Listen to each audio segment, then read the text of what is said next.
Hi, fourth graders.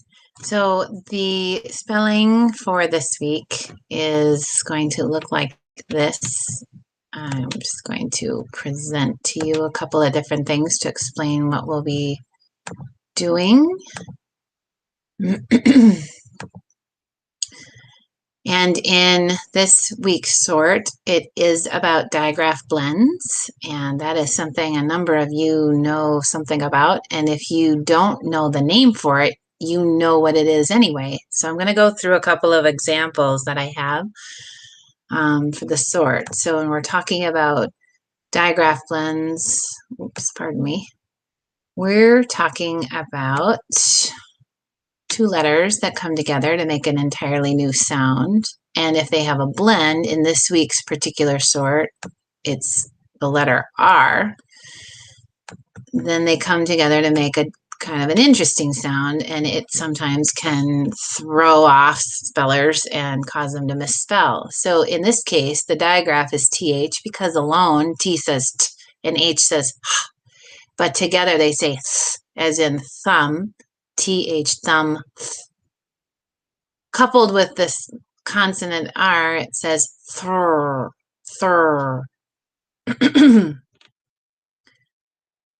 And oftentimes this can be misspelled and misheard as saying this,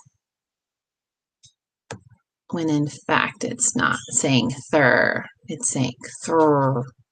And that's the important piece that we tell a lot of students about clipping those sounds and making sure that you're keeping them nice and short when you're saying them. So the other blend, that digraph blend that we're talking about this week as well, is the digraph SH, because alone S says and H says H, and together they say sh. Also coupled with the consonant R, so it makes a digraph blend called shur, shur.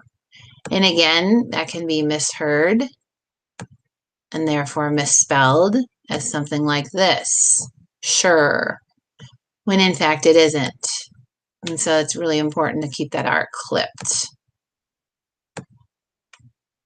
So we'd have sure as in shrimp, the word shrimp, which I believe is one of your words on your list this week.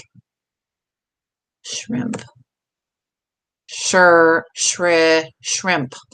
Anyway, the third rule for the spelling sort this week isn't a digraph blend, but more so the buddy letters Q and U coupled with the consonant S.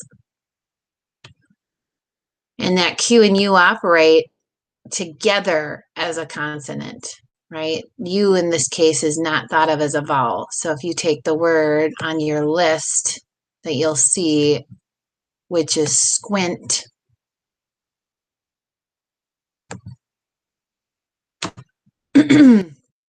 then you couldn't have U possibly operate as a vowel, because otherwise it would say scoond or skint, and it wouldn't make sense. It would be a nonsense word.